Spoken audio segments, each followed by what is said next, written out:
தினமலர் நேயர்களுக்கு வணக்கம். உரைகள் நிகழ்ச்சிக்கு வரவேற்கிறோம். மோடி அவர்கள் 5 நாடுகளுக்கு சுற்றுப்பயணம் மேற்கொண்டு திரும்பியிருக்கிறார். அந்த 5 நாடுகள் சுற்றுப்பயணத்தில் நிறைய விஷயங்கள் பேசப்பட்டிருக்கிறது. நிறைய கான்ட்ரவர்சி, நிறைய பேசுபொருளான விஷயங்கள் இருக்கிறது. பொருளாதார ரீதியாகவும், தொழில் ரீதியாகவும், அரசியல் ரீதியாகவும் அப்படி நிறைய விஷயங்கள் இருக்கிறது. இதை குறித்து பேசியிருக்க பியூஷ் கோயல் அவர்கள் 57 விஷயங்கள், புரிந்துணர்வு ஒப்பந்தங்கள், கொள்கை முடிவுகள் எடுக்கப்பட்டிருக்கிறது. அதனால் இந்தியாவிற்கு என்னெல்லாம் நன்மை வந்திருக்கிறது அப்படின்னு பேசியிருக்காரு. ஆனால் இதில் எதிர்க்கட்சியில் இருக்கவர்கள் உள்நாட்டில் நிறைய பிரச்சனைகள் இருக்கிறது. இந்த உள்நாட்டு பிரச்சனைகளில் இங்கிருந்து பார்க்க வேண்டிய நேரத்தில் இப்படியான சுற்றுப்பயணங்கள் தேவையா? ஏற்கனவே எரிபொருள் சிக்கனம் செய்யணும் அப்படின்னாரு. தங்கம் வாங்க வேண்டாம், தங்கத்தை வாங்குவதை தவிருங்கள் அப்படின்னு இருக்காரு. எரிபொருள் விலை ஏற்றிருக்காரு. இப்படியான சூழ்நிலையில் இந்த பயணம் தேவையா? இதனால் யாருக்கு என்ன லாபம்? உள்நாட்டு பிரச்சனைகளிலிருந்து கவனம் திருப்புவதற்காக இந்த பயணம் அப்படின்னு குற்றச்சாட்டு வச்சுருக்காங்க. உண்மையிலேயே என்ன நடக்கிறது? மோடி 5 நாடுகள் பயணம், நாட்டுக்கு என்ன கிடைக்கும் என்கிற தலைப்பில்தான் இன்றைய விவாத நிகழ்ச்சி நடக்க இருக்கிறது.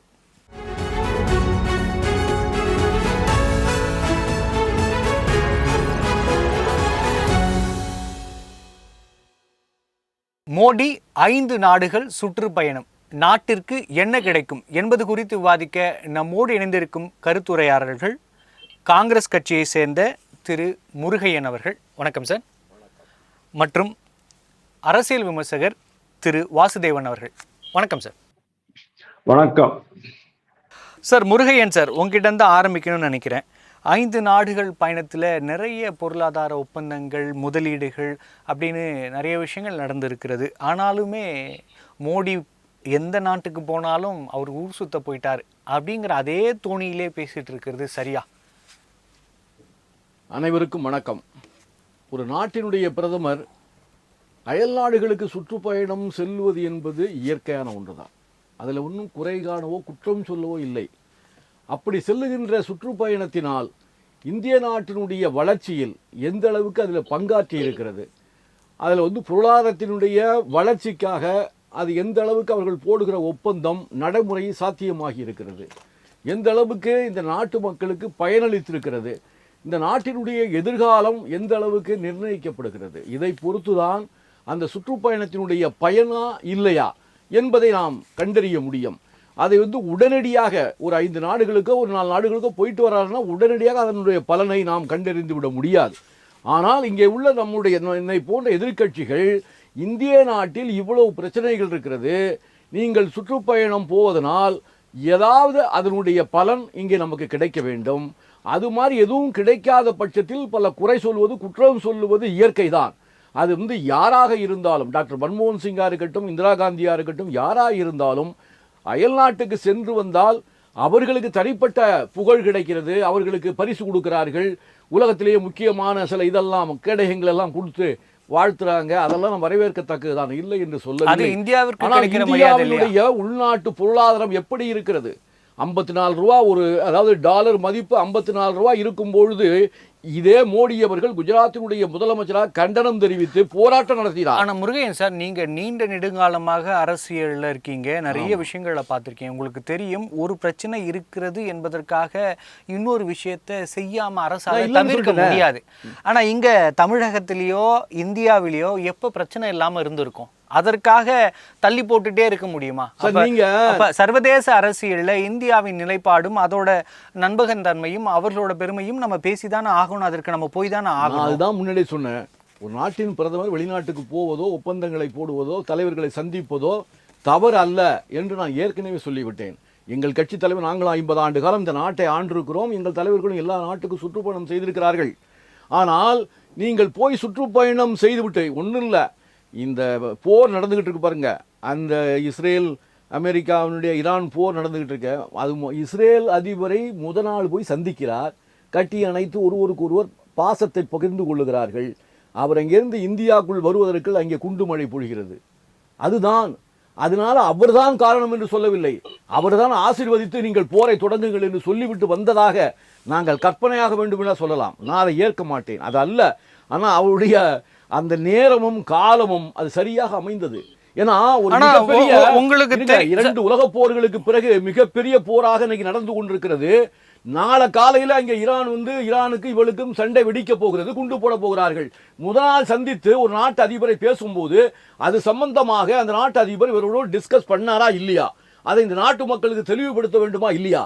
இதுவரையில் உங்களுக்கு தெரியும் ரகசிய காப்பு பிரமாணம் பண்ணி தான் வருவாங்க. இருக்கட்டும், எல்லா விஷயங்களையும் பொதுவெளியில பேச இந்திய முடியாது. நாட்டினுடைய அதாவது அந்தரங்கங்களை, அரசு துறை அந்தரங்கங்களை வெளியே சொல்லக்கூடாது. ஆனால் இவ்வளவு பெரிய போர் நடந்து கொண்டிருக்கும் போது அங்க என்ன பேசுனாங்க, என்ன விவாதிக்கப்பட்டது நமக்கு யாருக்கும் தெரியாது. ஆனா அதை சொன்னா அந்த நாட்டோட நம்பகத்தன்மையை இந்தியா பெருமா, நீங்க மோடிக்கு பிறகு வேற ஒரு பிரதமர் வருவாங்க, அதே கட்சியில வராங்க, உங்க கட்சியில வராங்க, ஓகே. ஆனா இந்தியாவை நம்பி ஒண்ணு சொன்னா அதன் ரகசியம் காக்கப்பட வேண்டும் நினைப்பாங்க. இல்ல ஒரு போரில் இந்தியாவினுடைய நிலைப்பாடு என்ன, அவர்கள் போர் தொடுத்தது சரியா தவறா, அந்த நிலைப்பாட்டை சொல்வதற்கு இந்திய நாட்டினுடைய பிரதமருக்கு எல்லா விதமான அங்கீகாரம் உண்டு. அணிசேரா கொள்கை அப்படின்னு இந்தியாவிற்கு சொல்லி கொடுத்த காங்கிரஸ் கட்சியில இருந்து இப்படி வரும் நான் எதிர்பார்க்கல. இல்ல ஒன்றை தவறு அல்லது சரி என்று சுட்டி காட்டுவது நம்முடைய கடமைதான். இப்ப நீங்க ஈராக்ல சதாம் ஹுசேனை நம்ம என்னென்னோ பண்ணாங்க, நம்ம அதெல்லாம் பார்த்துக்கிட்டா இருந்தோம், கண்டிக்கலையா நம்ம? அதனால தவறுகள் நடந்தால் கண்டித்து தான் ஆக வேண்டும். அணிசேரா நாடுகள் என்றால் நான் எதையும் பேச மாட்டேன், மௌனம் சாதிப்பேன், நான் எல்லாத்தையும் ஏற்றுக்கொண்டு அமைதியாக இருப்பேன் என்பதற்கல்ல அணிசார நாடுகள். இல்லை, 2 நாடுகளுக்குள்ளான போர்ல நம்ம போய் தலையிட மாட்டோம்னு உங்களுக்கு தெரியும். ஒரு நாட்டிற்கு அநீதி நடந்ததுன்னா அப்ப நம்ம பேசலாம். போர் என்பது போருக்கு பிறகு தெரிய வேணும் சார். நம்ம தொடர்ந்து பேசலாம். அநீதி நடந்துகிட்டு இருக்கு. எல்லா நாட்டிலையும் பெட்ரோல் டீசல் பற்றாக்குறையில் மக்கள் தவித்துக் கொண்டிருக்கிறார்கள். அவன் ட்ரம்பையும் அதையும் இதையும் ஒரு பக்கெட்டை தூக்கிட்டு ஓடிட்டு இருக்கான் தெருவெல்லாம். நீங்க பெட்ரோல் டீசல் என்பது அதாவது உணவுப் பொருள் இல்லைன்னா ஒரு மக்கள் எவ்வளவு அவதிப்படுவார்களோ அதை விட மோசமான ஒரு அவதியை உலக நாடுகள் எல்லா நாடுகளும் அவதிப்பட்டு கொண்டிருக்கிறது. என்ன விடை? முருகையன் சார் சொல்றதை பார்த்தா இந்த போரை நிறுத்த மோடியால் முடிந்திருக்கும், அப்படிப்பட்ட வல்லமை வாய்ந்தவர் மோடி அப்படிங்கறத நம்ம புரிஞ்சுக்கலாம். சார் வாசுதேவன் சார், இப்போ 57 முக்கிய முடிவுகள் எடுக்கப்பட்டிருக்கிறது அப்படின்னு சொல்றாரு. நிறைய நன்மைகள் இந்தியாவிற்கு கிடைத்திருக்கிறது அப்படின்னு பியூஷ் கோயல் அவர் சொல்லியிருக்காரு. இப்போ இந்த 5 நாடு பயணத்தில் இந்தியாவிற்கு கிடைத்திருக்கிற நன்மைகள் என்ன? உடனடியான நன்மைகள் தெரியுமா, அல்லது முருகையன் சார் சொல்ற மாதிரி ரொம்ப நாள் ஆகுமா, அப்படியேனும் ஏதானு தெரியுமா? இல்லை, உடனடியாக ஒரு மிகப்பெரிய நன்மை நம்ம பார்க்குறோம். யுஏஇ தான். யுஏஇ அந்த ஆனைமங்கலம் செப்பேடுகள்லாம் விட்டுடுங்க, அதனால நம்மளுக்கு பொருளாதார முன்னேற்றம் வராது. ஆனா இன்னைக்கு முருகையன் சார் சொன்ன மாதிரி petrol, diesel and LPG, aviation petrol, இது எல்லாத்துக்குமே ஒரு பிரச்சனை வரும்போது ஆட்டோமேட்டிக்கலி நம்ம யுஏஇக்கு ஃபர்ஸ்ட் ஒரு போனார் பாத்தீங்களா. இந்த பயணத்தினுடைய அந்த அமைப்பை நீங்க பார்க்கணும். ஃபர்ஸ்ட் அவர் யுஏஇ போறாரு, அதுக்கப்புறமா யூரோப் போறாரு. யூரோப்ல முக்கியமா இதுக்கு முன்னால நம்ம ஜனவரியில பிரான்ஸ் ஜெர்மனி கூட டீல் போட்டாச்சு. ஓகே, அது என்னென்ன டீல்ஸ் அப்படிங்கிறது அப்கோர்ஸ் நான் ஃபுல்லாவே எடுத்துட்டு வந்திருக்கேன், பட் அதெல்லாம் சொல்ல டைம் இல்லை. இப்போ அவர் என்ன பண்ணிருக்கிறாரு, Netherlands, Norway, Sweden, Nordic countries and Scandinavian countries, அதுக்கப்புறமா இதுக்கு போயிட்டு வராரு, ஸ்பெயின் போயிட்டு வராரு. நோ யுஏஇ இப்போ ரீசென்ட்லி ஒரு 25 நாள் முன்னால் தான் ஓபிஇசில இருந்து வெளியில வந்தாங்க. ஏன் வெளியில வந்தாங்க? வெளியில வந்த உடனே வெளியில வந்தது காரணம் அவங்களுக்கு ஒரு நாளைக்கு 5 மில்லியன் பேரல் பெட்ரோல் நாம விற்கணும் அப்படிங்கிற ஒரு ஆசை. $50 பில்லியன் அடிஷனல் ரெவன்யூ இன்க்ரீஸ் பண்ணணும்னு அவங்களுக்கு ஆசை. ஓபிஇசியில் அவங்க இருந்தாங்க, oil organization of petroleum exporting countries, அந்த அமைப்புக்குள்ள இருந்தாங்கன்னு சொன்னா அவங்களுக்கு பிரைசிங் ப்ராப்ளம் வரும். 1. 2வது சப்ளை ப்ராப்ளம் வரும். அதாவது அந்த நாடுக்கு அனுப்பக்கூடாது, இந்த நாடுக்கு அனுப்பக்கூடாது. 3வது ப்ரொடக்ஷன் சீலிங் வரும். அதாவது நீங்க இவ்வளவுதான் உற்பத்தி பண்ணலாம், இதுக்கு மேல உற்பத்தி பண்ண முடியாது. எங்கிட்ட ஏகப்பட்டது இருக்குப்பா, நான் உற்பத்தி பண்றேன்ப்பா. ஏன்னா எங்களுடைய அந்த அபுதாபி ஆயில் மில் கம்பெனி இருக்குது இல்லையா, அவங்க $150 பில்லியன் இன்வெஸ்ட்மெண்ட் பண்ணிருக்கிறாங்க. அதுக்கேற்ற மாதிரி நாங்க இன்னும் நிறைய எண்ணெய் வெளியில எடுத்து நாங்க விற்போம்ல, அது பண்ண முடியல. இந்த 3 காரணங்களால தான் அவங்க வெளியில வராங்க. வெளியில வந்த உடனே என்ன சார் நடந்தது? முருகையன் சார்கிட்ட நான் ஒரே ஒரு கேள்வி கேட்கிறேன். 24 மணி நேரத்துல நம்ம வெளியுறவுத்துறை அவங்களோட தொடர்பு கொண்டு கவலையப்படாதீங்க, நாங்க வாங்கிக்கிறோம்ட்டாங்க. நீங்க எவ்வளவு உற்பத்தி பண்ணாலும் நாங்க வாங்கிக்கிறோம்.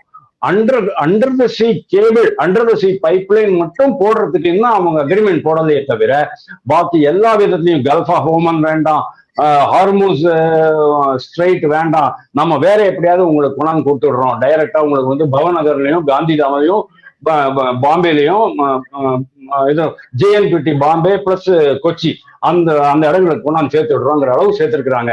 அதாவது எரிபொருள் பற்றாக்குறை வருது அப்படிங்கிறது தெரியும், அவதூறு பேசக்கூடாது சார். தேவையில்லாம அவதூறு பேசக்கூடாது. இன்னைக்கு எந்த பெட்ரோல் பம்பாவது க்ளோஸ் பண்ணிருக்காங்களா? ட்ரை ஆயிட்டு இருக்கா?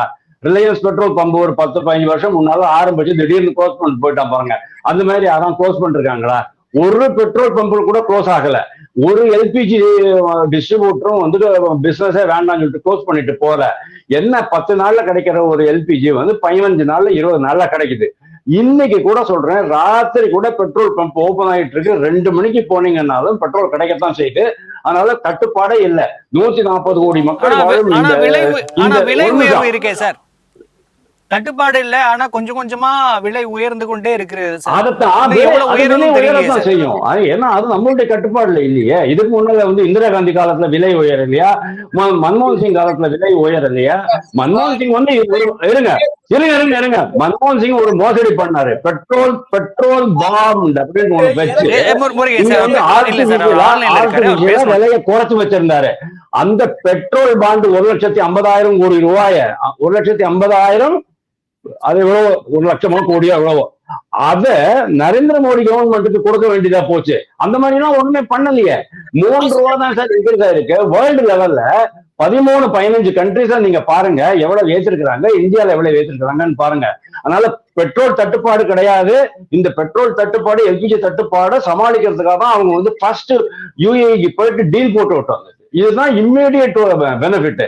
அதுக்கப்புறமா யூரோப்பியன் டூர்ல என்னென்ன பெனிஃபிட் நடந்தது, அதோடைய லாங் டேர்ம் இம்ப்ளிகேஷன்ஸ் என்ன அப்படிங்கறத என்னால நிறைய பேச முடியும். Thank you sir. இப்ப யுஏஏ தாண்டி மீதம் நார்வே சந்திச்சிருக்காரு, ஸ்வீடன், இட்டாலி அப்படின்னு பார்த்திருக்காரு. அங்கெல்லாம் என்னெல்லாம் புரிந்துணர்வு ஒப்பந்தங்கள் கையெழுத்தாயிருக்கிறது, அதன் மூலமாக இந்தியாவுக்கு கிடைத்திருக்கிற நன்மைகள் என்ன சார்? இல்ல, நம்ம மெயின்லி நம்ம கான்சென்ட்ரேட் பண்றது லேட்டஸ்ட் டெக்னாலஜி, செமிகண்டக்டர். அதாவது நீங்க வந்து இதை இப்படி பார்க்க கூடாது சார். நீங்க எப்படி பார்க்கணும் அப்படின்னு சொன்னா, இந்த ட்ரேட் பிளாக்ஸ் அப்படின்ட்டு வேர்ல்டு லெவல்ல இருக்கும். ட்ரேட் பிளாக்ஸ் அப்படின்னு சொன்னா ASEAN, South East Asian Nations உடைய ஒரு ட்ரேட் பிளாக்.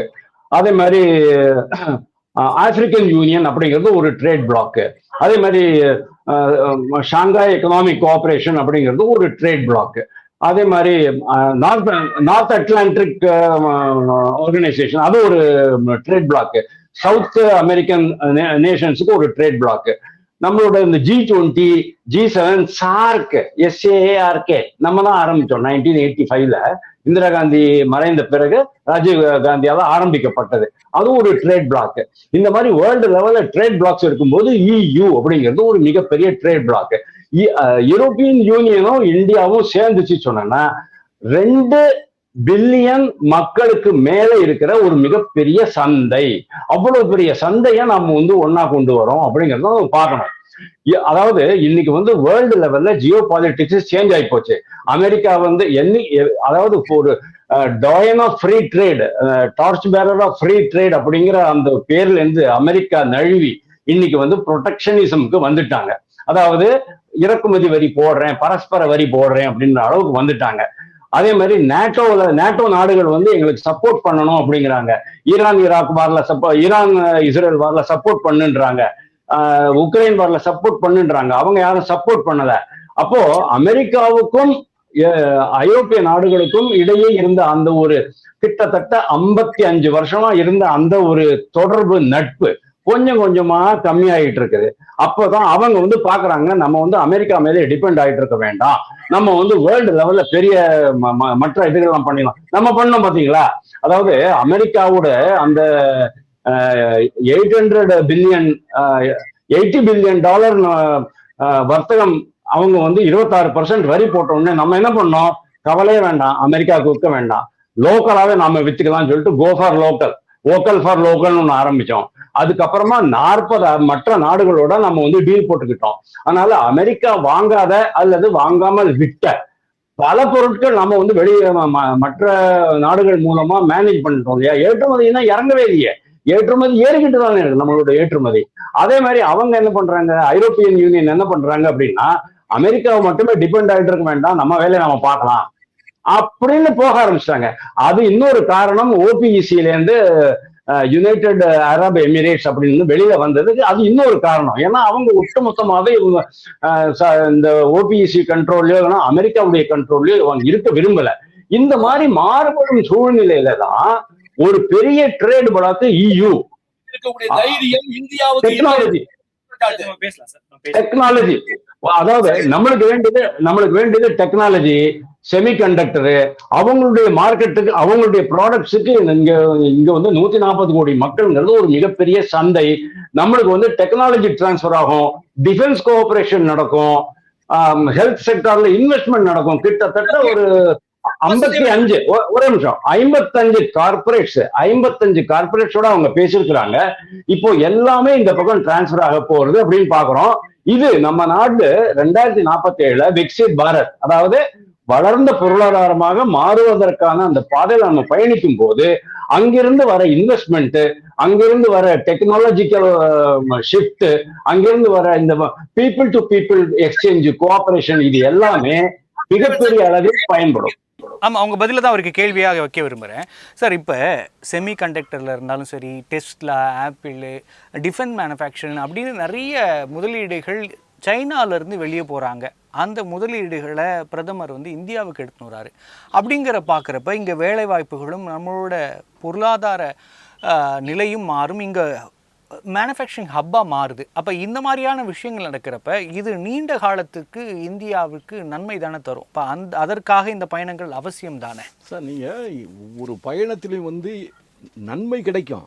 அது எவ்வளவு அளவு, எவ்வளவு சீக்கிரம் கிடைக்குது, எந்த அளவுக்கு கிடைக்குதுங்கிறது மிகப்பெரிய கேள்விக்குறி. நான் என்ன சொல்கிறேன், மன்மோகன் சிங் ஆட்சி காலத்தில் உலக பொருளாதாரத்தை நரசிம்மராவ் பிரதமராக இருக்கும்போது நிதியமைச்சராக இருந்த மன்மோகன் சிங் அவர்கள் உலக பொருளாதாரத்தை இந்தியாவுக்கு கொண்டு வந்து சேர்த்தது அவர் தான், அறிமுகப்படுத்தியது அவர் தான். அதுக்கப்புறம் தான் உலக நாடுகளுடைய இன்வெஸ்ட்மெண்ட் எல்லாம் வந்து இந்தியாவை நோக்கி நம்ம குவிந்ததை பார்த்தோம். இல்லைனா சைனாவுக்கு போனதெல்லாம் கூட இந்தியாவுக்கு வந்தது. ஆனால் நம்ம வந்து அதையெல்லாம் தாண்டி கூட சைனாவையும் நம்மையும் வந்து எதிரி நாடாக மன்மோகன் சிங் பார்க்கல. அவர் ஒரு மிகப்பெரிய உலகத்தின் மிகப்பெரிய மக்கள் தொகை இந்த நாடு சைனா, ரெண்டாவது நம்ம இருக்கிறோம். இந்த இருவரும் நாடுகளும் நினைத்தால் அமெரிக்கா கூட ஒன்றும் செய்ய முடியாது. அதனால தான் நம்ம பிரிக்ஸ் கண்ட்ரி இல்ல, அதனால தான் நம்ம காங்கிரஸ் சைனாவை எதிரி நாடா பார்க்கல அப்படிங்கறத நம்ம பார்க்கல சார். நம்ம பார்க்கல. நம்ம ஒரு காலத்துல வந்து 1962 வந்து நம்மளை எதிர்த்து போரிட்டவன் அவன். நம்ம இடத்துல அப்படி கிலோமீட்டர் அவன் வந்து அபகரித்து இருக்கான். நான் இல்லன்னு சொல்லல. அல்ல, அதை அப்படி பார்க்காததால தான் அதெல்லாம் போச்சு அப்படிங்கிற வாதத்தை பிஜேபி வைக்கிறாங்க. இல்ல சார், அதுதான் அமெரிக்காவினுடைய அந்த டாலரையே மையமாக வைத்து இந்த உலக பொருளாதாரம் கட்டமைக்கப்படுவதிலே இன்றைக்கு மன்மோகன் சிங்க்கு சைனாவுக்கு உடன்பாடு இல்லை சார். அதனால தான் பிரிக்ஸ் நாடுகள் கண்ட்ரின்னு ஒன்று நம்ம உருவாக்கணும்ல. உருவாக்கி அந்த மாநாட்டில் போட்டு அதுக்கு தலைமை வச்சது யாரு? இந்தியா தான் தலைமை. முதல்ல இந்தியா தலைமை வச்சது. 1 லட்சம் கோடியை சைனா அதில் இன்வெஸ்ட் பண்ணுச்சு. 50,000 கோடி இந்தியா இன்வெஸ்ட் பண்ணுச்சு இல்லையா? அந்த வந்து சைனா, ரஷ்யா, இது இந்தியா, சவுத் ஆப்பிரிக்கா, பிரேசில், இதுதான் பிரிக்ஸ் கண்ட்ரி. நம்ம வந்து என்ன பண்ணோம், டாலருக்கு பதிலாக ஒரு புதிய நாணயத்தை உருவாக்க வேண்டும். இனிமேல் வந்து இந்த 5 பெரிய கண்ட்ரிகளும் ஏதாவது கடன் வேணும்னா வாங்குறதோ கொடுக்குறதோ, நாம் வந்து ஐக்கிய உலக நாடு கண்ட்ரிகளெலாம் வாங்கிவிட்டு நம்ம கடனை வட்டியாக வந்து பல ஆயிரம் கோடி கட்டிக்கிட்டு இருக்கோம். அது வேண்டாம், நம்மளுக்குள்ள வாங்குவோம் கொடுப்போம், அதுக்கு ஒரு நாணயத்தை உருவாக்குவோம் என்றெல்லாம் திட்டம் போட்டு எல்லாம் பண்ணார்ல. அது என்ன ஆச்சு? அது தொடர்ந்து மன்மோகன் சிங் இருந்திருந்தா அது டெவலப் ஆகி இன்னைக்கு டாலருக்கே வேல்யூ இல்லாம போயிருக்கும். இன்னைக்கு ஒரு டாலர் 54 ரூபாய் இருந்த போது எழுத்து போராடிய மோடி அவர்கள் அவருடைய ஆட்சியில் இன்னைக்கு 96 ரூபாய் உருவாயிருக்கு. அப்ப நீ வெளிநாட்டில இருந்து நீங்க வாங்குகிற பொருளுக்கு நீங்க டாலர்ல தான் டீல் பண்றீங்க. அப்படி டாலர்ல டீல் பண்ணும் போது 50 பைசாவுக்கு போல 1 ரூபா கொடுக்குறீங்க சார். டபுளா நம்ம கொடுக்குறோம். அதனாலதான் இன்னைக்கு நம்மளுடைய கடன் வந்து 54 லட்சம் கோடியில இருந்து 210 லட்சம் கோடிக்கு வந்திருக்கோம். அதை நம்ம பார்க்கணும். நீங்க எந்த அளவுக்கு இந்த நாட்டின் பொருளாதாரத்தை பலகீனமாக்கி இருக்கு. நாங்க பிரிக்ஸ் கண்ட்ரியில் என்ன சொன்னோம், நாங்க அந்த இதுல புது நாணயத்தை உருவாக்கு. உலகத்துல மிகப்பெரிய மக்கள் தொகை கொண்ட நாடு சைனாவும் இந்தியாவும். நாம் நினைக்கிறதா அமெரிக்கா என்னையா சொல்றது, நம்ம என்ன கேட்கறது? அவன் டாலர் இருந்து நம்ம ஏன் பயன்படுத்தணும்? ஏன் அதுக்கு முன்னாலே கூட சதாம் ஹுசேன் கூட நம்ம இந்திய நாட்டு மணிலேயே நம்ம வந்து பெட்ரோல் வாங்கலாம் கொடுக்கலாம்னு ஒப்பந்தம் போட்டோம் இல்லையா? வாழப்பாடி ராமமூர்த்தி எல்லாம் பெட்ரோலியத்துறை மந்திரியா இருக்கும்போது. அதனாலதான் அமெரிக்கா என்ன பண்ணா, சதாம் ஹுசேனை அழித்து அவனை கொன்னு ஒண்ணுமில்லாம ஆக்கினான். ஈராக்கே ஒண்ணுமில்லாம ஆக்கினான் இல்லையா? அப்படி ஒரு மோசமான நாடு அமெரிக்கா. அந்த அமெரிக்கா சொல்றான், இந்தியாவில் வந்து நாங்கள் இறக்குமதி பண்ற பொருட்களுக்கு நீங்க 0 தான் போடணும், வரியே போடக்கூடாது. 5 லட்சம் கோடிக்கு நான் ஒரு ஆண்டுக்கு 5 லட்சம் கோடி இந்தியாவில் கொண்டாந்து என் பொருளை நான் வித்துட்டு போவேன், நீங்கள் ஒரு பைசா கூட போடக்கூடாது. ஆனால் நீ நாட்டிலேருந்து அனுப்புறதுக்கு குறைஞ்சது 15% நாங்கள் வரி போடுவோம். இதே சார் மோடி கண்டிக்கல. நீங்கள் 50% போட்டான் சைனாவுக்கு, அவன் கண்டிச்சான் சார். ஜெர்மனி கண்டிச்சு சார். எல்லா நாடும் தைரியமா கண்டிச்சது. இறுதியான கேள்வி, இவங்க வந்து அந்த கண்டிக்கிற தைரியம் இல்ல. அவர் கூட உறவாடி கொண்டு நம்ம நாட்டினுடைய பொருளாதாரத்தை அழித்ததுதான் மிச்சமா இருக்கு. நன்றி சார், நன்றி sir. Vasudevan sir, sir Vasudevan sir, Vasudevan sir, Vasudevan sir, கலங்கார நாடாக்கி sir, Murugan sir, Murugan sir, sir Vasudevan sir, Vasudevan sir, நம்மளோட நிகழ்ச்சியோட இறுதிக்கு நெருங்கிட்டோம். ஒரு நிமிஷத்துல உங்களோட பதில எதிர்பார்க்கிறேன் நான். இப்ப இந்த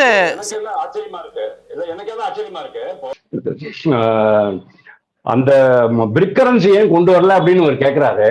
ப. சிதம்பரம் என்ன சொன்னார் சார் 2015 2016 டிஜிட்டல் இந்தியா எப்படி வரும்?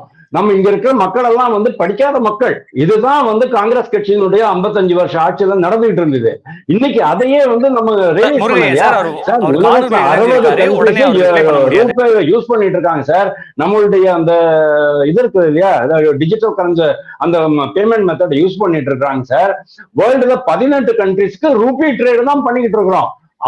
காங்கிரஸ் ஆட்சி காலத்துல, மன்மோகன் சிங் ஆட்சி காலத்துல ஒரு இடத்துல கூட இருக்குல்ல ரூபிள் ட்ரேடு கூட இருக்குல்ல.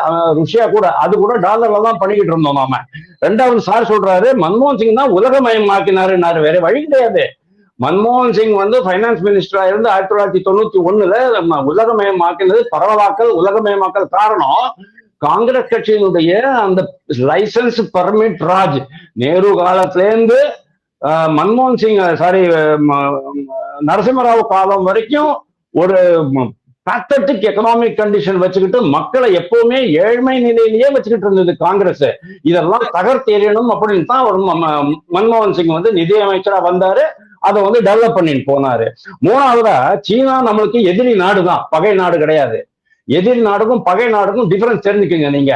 பகை நாடு நம்மளுக்கு ஒரே ஒரு நாடு தான், அது வந்து அவங்களாவே சொன்னது பாகிஸ்தான். அவங்களாவே தான் சொன்னாங்க, நம்ம அதை கூட சொல்லல. ஆனா நீங்க பகை நாடுன்னு சொல்றதுனால நம்ம அதை அப்படியே நம்ம மெயின்டைன் பண்ணலாம். நான் என்ன கேட்கிறேன் முருகையன் சார் கிட்ட,